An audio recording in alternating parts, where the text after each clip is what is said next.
I work at 360i, which is hey, what do you know? Thank you. Which is an integrated and digitally centric agents of creative storytellers and analytical thinkers powered by curiosity, which is the same kind of stuff that pretty much every agency says about themselves, but for us it's true.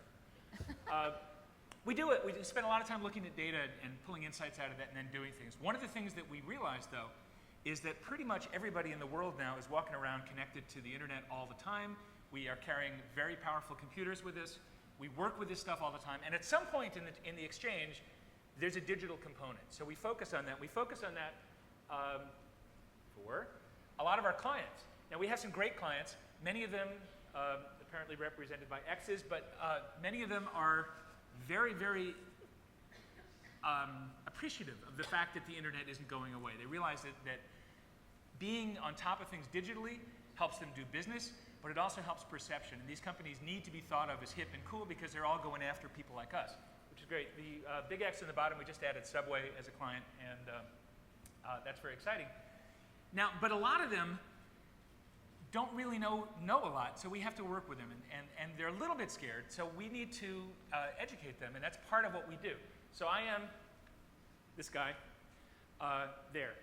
360IU is as you mentioned, is a graduate level internal education program and thought leadership program. And what we do is we work with clients, we work with internally, and we bring all kinds of great education to people, all of whom have a full-time job, which is a challenge. But it allows us to really help people continue learning at a time when they've got a full-time job. You know, if you're a student, your job is to learn. Once you get a job, you have to keep learning or you become irrelevant. And we don't want that. We'd rather invest in people. Most agencies used to have, in the Stone Age of 15 years ago, had a great education department. And when the internet bubble burst, they said, well, education, who needs that? We'll just hire kids out of grad school and undergrad, and we'll burn them out, and then we'll replace them. We don't want to do that. It's too hard to find great people, and we want to make sure that they stick around. This is how I got here, and there's a thread to it. So I'm the guy who used to have hair in a band. Band split up, built a recording studio, which meant I had to learn how to solder stuff because everything breaks all the time when you're a musician or in a studio. Got sick of Los Angeles, came back, was a student and then teacher at NYU's Interactive Telecommunications program, an amazing program. Radical Media, a big global production company doing a lot of tinkering and stuff, actually looking at what you could do with creative technology at a time when that phrase didn't exist. Horrible 6 months at Hearst, then, it's just, anyway, I hope nobody hears from me. It's a great place now, wasn't it? I'm Rowdy Puris-Lintas, at the time, big global agency doing work for companies for whom the internet was essential to their business model, which meant we got to do things, which was really wonderful. I ran a R&D lab at an interactive agency called Lot 21, where what we did was to look at what people do every day in their lives, look at emerging technology, look at our brands, and find that place in the middle where we could actually put together something unique that helped everybody solve their needs. Kind of like what we do every day, right? This is our goal. How do we connect people and brands through some mediation device? The internet exploded. I enrolled in a doctoral program in media psychology because what we are trying to do as professionals is to get people to change their attitudes, beliefs, and behaviors. Well, that's what psychology does, right? So we understand that stuff. A lot of stuff to apply. I became a hypnotist. You will all tweet wonderful things. Now, taught at Marist College, Tisch, Sage Colleges, and more recently at VCU Brand Center, where I founded and ran the creative technology track. Some of you are graduates from there. Some of you have hired people from there. It's an amazing program, and it's representative of a trend in higher education of bringing in this idea of creative technology. Really, really important. We need to be pursuing this. You could do worse than hiring people from that school. And then I went to 360i, where I was asked to come in and build this department. I am an academic, so we need to have a pie chart.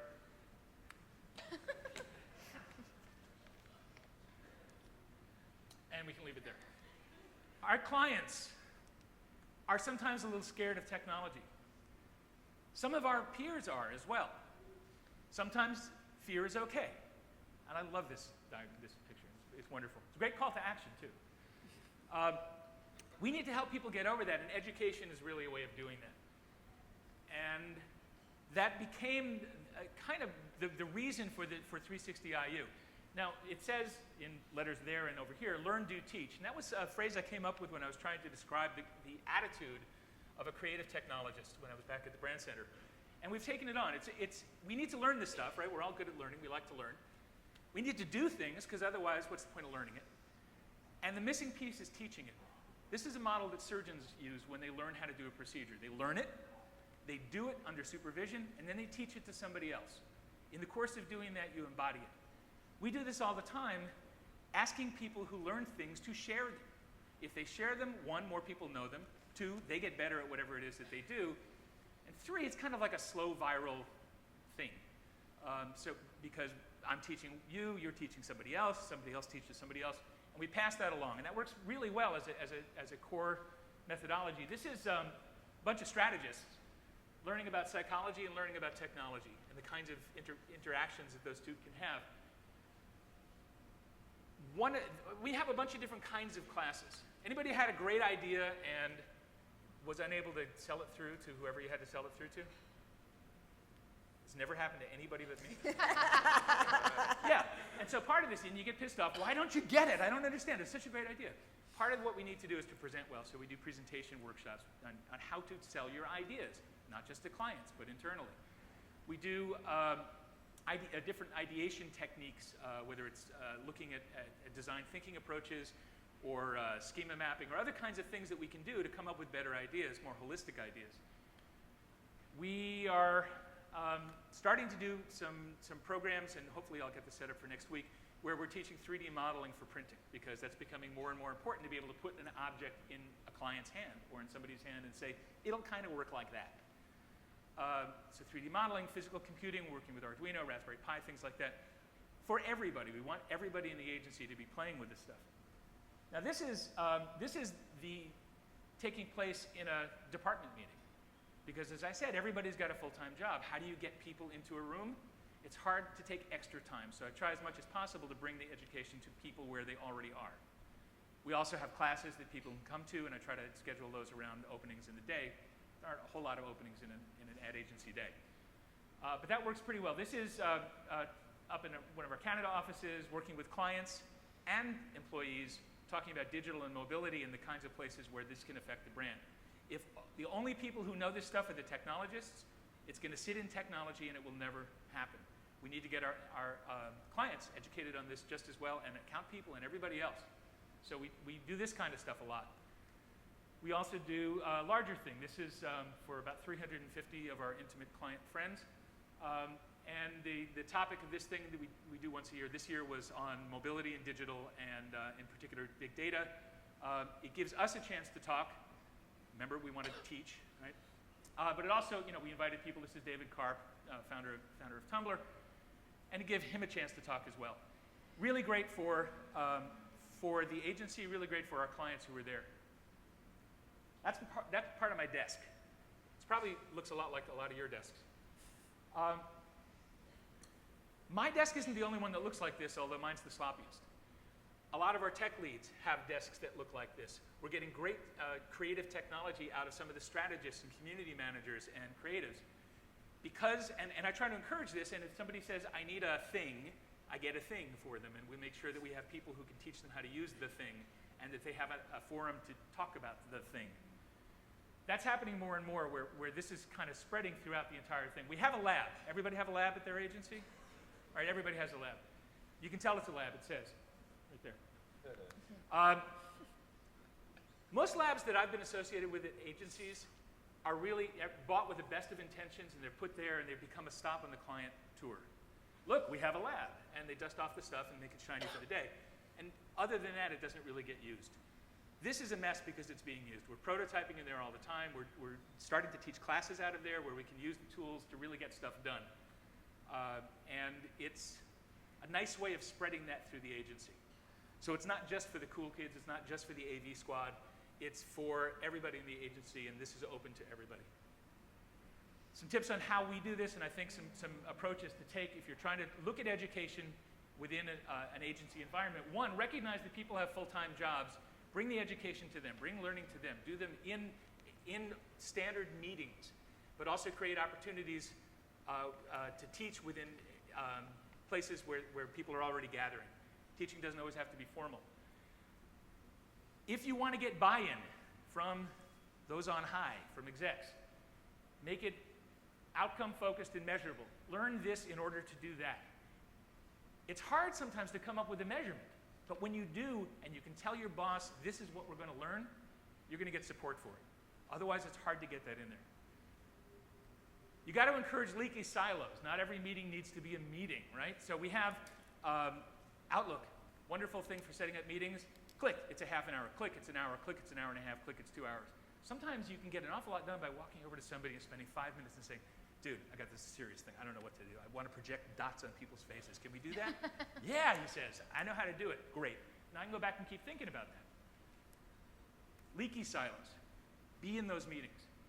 Learn how to teach, but also teach people how to teach. I'm not an expert on a ton of things. I know a couple of things pretty well.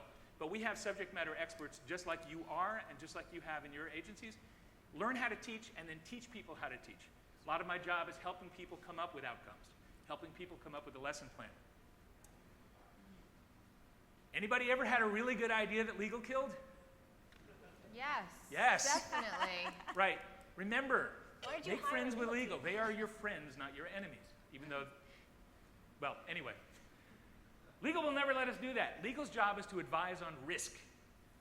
Once you understand the risk, you should be able to make a decision, or the account lead or somebody in the agency should make a decision. Yes, we'll do that anyway. We understand the risk. Or, I understand that that's risky. Is there a way we can mitigate that and still get this done? Maybe it's changing the name of something. Maybe it's licensing a piece of it. Maybe it's something else. Work with legal so you can actually get things done.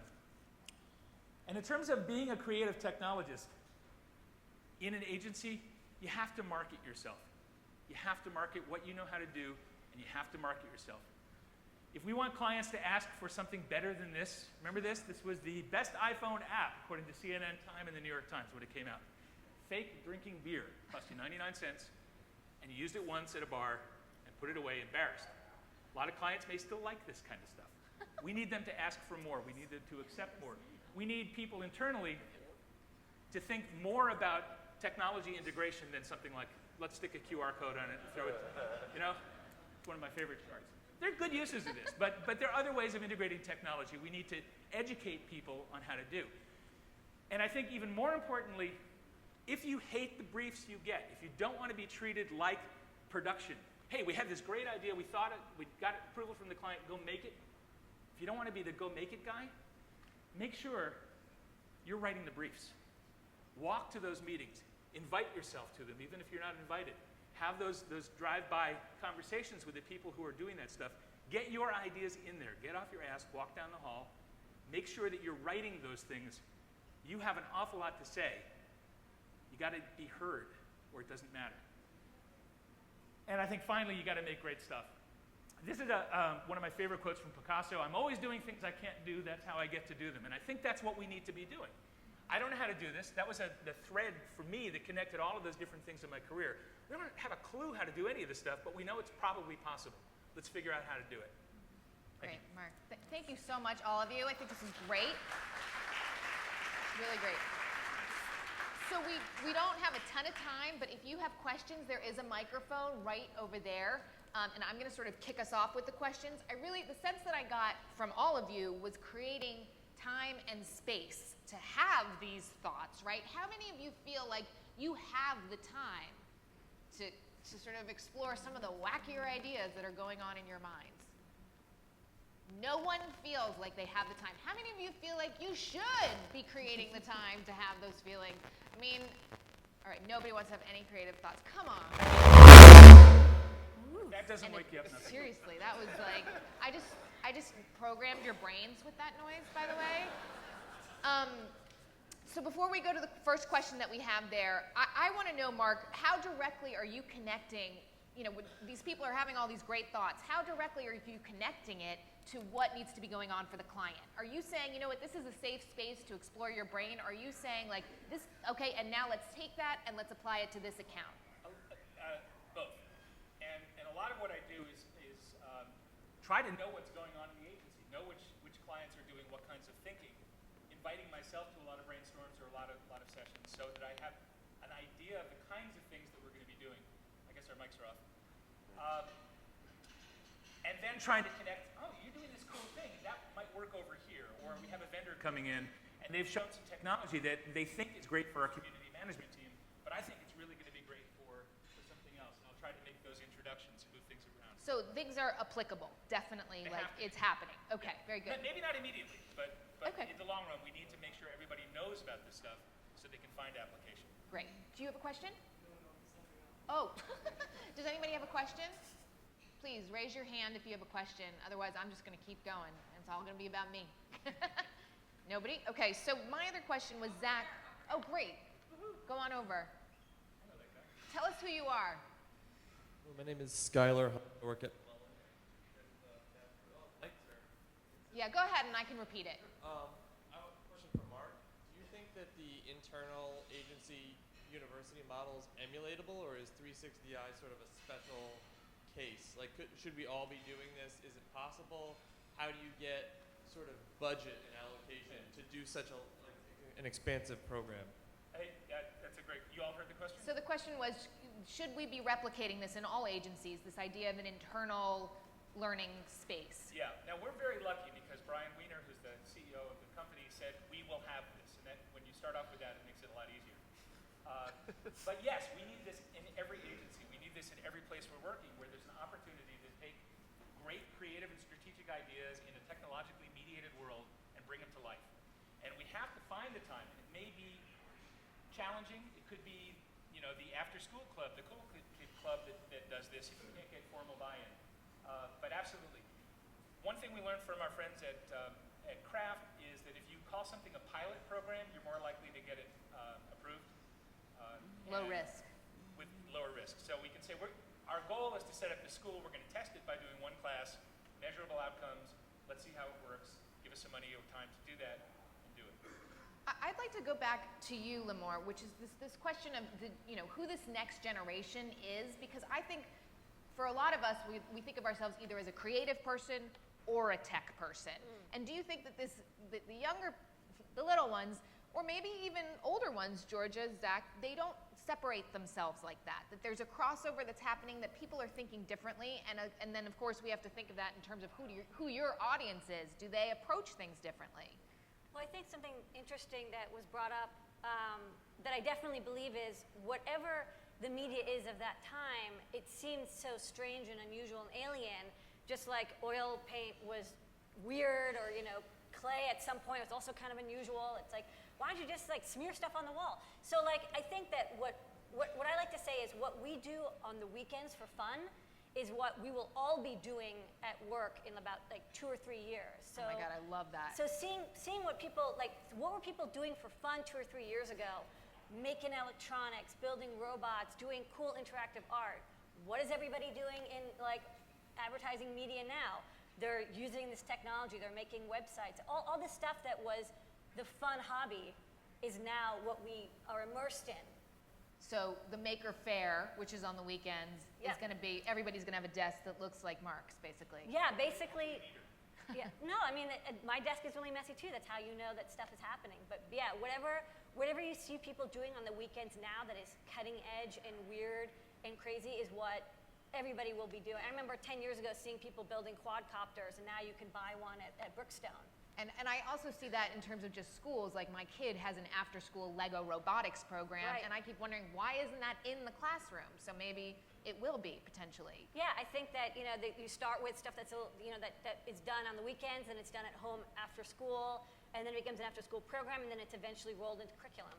That makes sense. Okay, so let's go with this next, a little bit older. Are you seeing that your students aren't segregating themselves certain ways? Because I think that was a big hang-up for a lot of people of a certain age, potentially, that they don't think of themselves as either one of those. I mean, for sure I'm seeing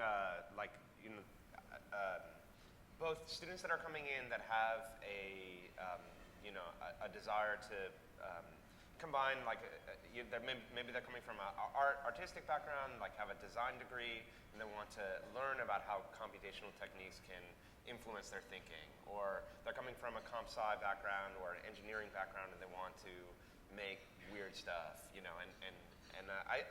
for me, I think that's really interesting to see, sort of where people are coming from. They come, a lot of times they come to the program with a really open mind. But then there are like a select number of students which I really like that I think Georgia really addressed, which is the sort of why students, the students that are like, okay, I understand what I'm doing here, I kind of get it, like I understand what I need to learn, but like why am I doing it? And those students are really marvelous because they're questioning it as well, and they're trying to figure out, why are we creating things through software? Why are we hacking electronics? Why are we doing this? And from that why, you can generate really beautiful responses. Georgia, do you want to add to that? Yeah, I just want to piggyback on that. I mean, that's kind of what I was going to suggest when you turned to me. I feel like our society today is kind of a cross of cultures. I mean, if you just look at interdisciplinary programs, I mean, the art history programs that are out there today have absolutely no relationship to the one I came from because they become very cross, they become very interdisciplinary. And so I think we're all living this every single day, and I like Lamore's idea that, the stuff that was fun is now becoming sort of a situated practice in a way, but we all see all this stuff going on, but again, how do we situate ourselves within that? And those are, I mean, those are the students I get. I mean, I get students who come into a tech school, they're interested in art, they're interested in figuring out this cross, and they see this happening, but they don't really know, or they're trying to figure out how to articulate it, how to ground it. How do I ground this reality for me? And I think that's kind of the goal, is to have these conversations so that they all can come up with their own language around what it is that they're doing and why. And there is no one way to go, which makes it, they all want answers, and I have none. I mean, the answers are in the conversations. And so that's tough. But as Zach says, the students who are willing to engage around dialogues like that are the ones that I think are really being able to, sort of begin to find a path. Great. Which is exciting. Yeah. Okay, so I'm getting the signal that we need to wrap up, but before we go, I want you each to think of one thing that the audience can do when they return back to where they work, right? And I mean, it could be crazy. It could be projecting lights on someone's face. It could be writing a poem. It could be anything. One thing that they can go back and take to their coworkers. I just can't get over the fact, Mark, that you were in a band called Leatherwolf. No. That's going to be my big takeaway. Oh, you're producer of Leatherwolf. Gotcha. Another thing I'll be Googling when I leave the stage. So let's start with you, exactly. And I think the one thing, go to meetings you aren't invited to. And start talking. wow, okay, good one. What we did at the school is we started with writing a list of questions, and I think that's a great activity. Just write down every question you have about, this medium or whatever you're doing, and just like a kind of daily ritual of asking questions. I think is great. That's great. Sort of following on that, maybe just, forcing yourself to go and talk to somebody about something that you don't usually talk to people about. Ideas that are in your head that you want to engage, but you're sort of reticent, or at least I'm like that. I'm really reticent to kind of bring this to the table. When I force myself to do it, a lot happens. Cool. I suggest, when you go home or to work, find somebody young, like really young, maybe your kid, and just do a fun project with them that's just fun. Like something creative and technological that has nothing to do with work. Cool. Well, I feel totally inspired, and thank you all so much for having us this morning. And I want to thank you, panelists. Really, just so many different perspectives. I hope you guys feel as energized as I do to tackle the day. So thank you very much. Thanks.